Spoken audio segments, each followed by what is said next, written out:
माँ, माँ। अरे क्या माँ माँ कर रहा है? बकरी का बच्चा है क्या? अरे माँ, मजाक छोड़ो। मुझे फाइनली वो मेन चौराहे वाली दुकान मिल गई है। अब देखना, आपका बेटा दुगनी स्पीड से पैसा कमाएगा। ओफो, ये क्या? मेरी ऑनलाइन मेकअप क्लास चल रही है। इतनी जोर से क्यों बोल रहे हो आप दोनों? अरे मेरी धर्म पत्नी जी, मेकअप क्लास बाद में करना। वो चौराहे वाली दुकान मिल गई है हमको।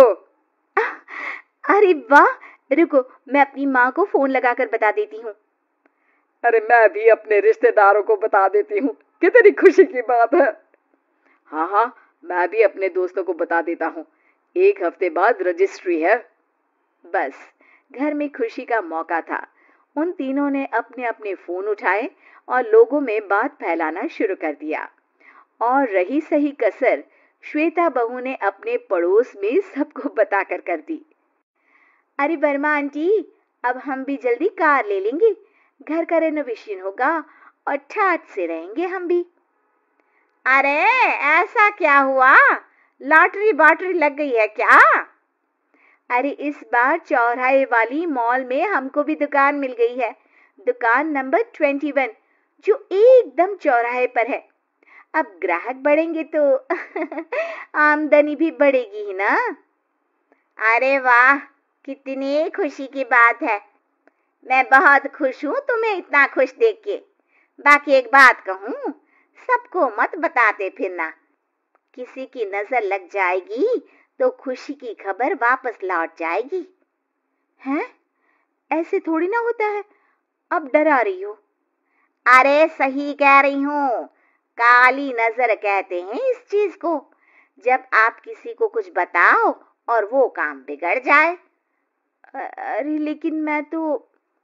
तुमने सबको बता दिया ना? हाँ, फोन लगा लगा के। अब बच के रहना। काली नजर बड़ी खतरनाक होती है। श्वेता इतनी खुश रहती है कि वो वर्मा आंटी की बात पर ध्यान ही नहीं देती, जबकि पड़ोस में और भी लोगों से खुशी की खबर शेयर करती रहती है। अगले दिन राजेश बहुत दुखी होकर घर आता है। अरे बेटा, क्या हुआ? मुंह क्यों सूजा हुआ है? मधुमक्खी ने काट लिया क्या?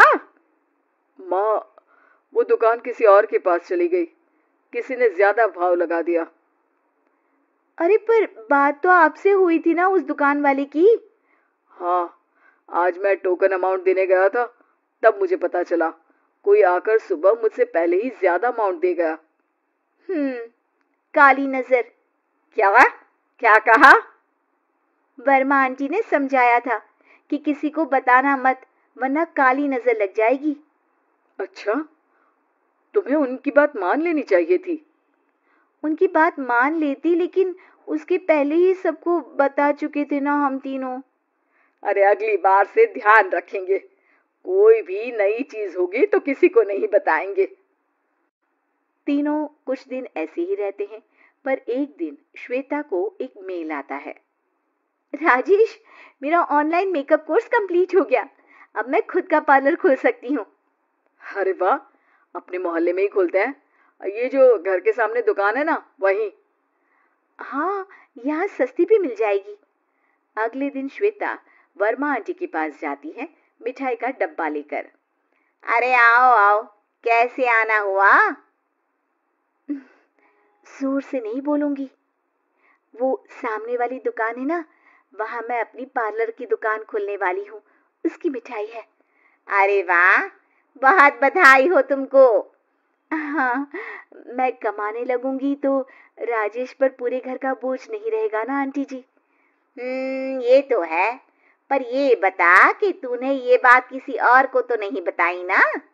अरे नहीं नहीं, पिछली बार गलती कर दी थी। काली नजर लगी किसी की और राजेश के हाथ से वो दुकान चली गई थी। सबको मत बताना। चलो मैं चलती हूँ, कल दुकान की बात करने भी तो जाना है। अगले दिन श्वेता दुकान के लिए मालिक से बात करने जाती है। अरे लेकिन दुकान तो हम कल रात को ही किसी को दे चुके हैं। कल ही? हाँ, कल ही। 2 दिन बाद कोई यहाँ पार्लर भी खोल लेगा। अब कहीं और दुकान देख लीजिए। अरे पर हमको भी तो पार्लर ही खोलना था। भैया एक ही दुकान है, आधी आधी तो नहीं दे सकता ना मैं। राजेश और श्वेता घर पर हताश होकर आ जाते हैं। इस बार तो किसी को बताया भी नहीं था, अब किसकी काली नजर लग सकती है? सुनो, तुमने माँ को बताया था क्या? अरे कैसी बात कर रही हो, माँ की नजर थोड़ी ना लगेगी। पक्का तुमने किसी को नहीं बताया था ना? सिर्फ वर्मा आंटी को बताया था, उन्होंने ही मुझे किसी को नहीं बताने को कहा। अरे यार तुम भी सही हो, मेरी माँ को नहीं बताने को कह रही हो, पर वर्मा आंटी को बताना तुम्हें जरूरी लगा।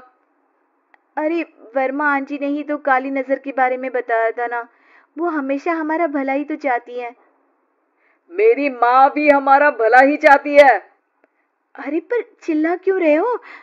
बात नहीं कर सकते क्या आराम से? नहीं आता वो आराम से बात करना, और करना भी नहीं चाहता हूं मैं।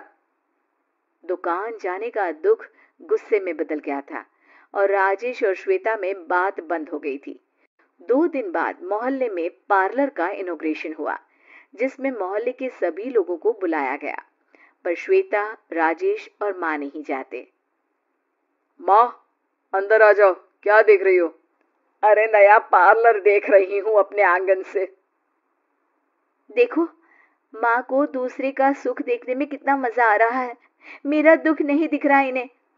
यहाँ मेरा पार्लर भी तो हो सकता था। अरे चुप रहो यार, हर बात में लड़ाई क्यों ढूंढ रही हो?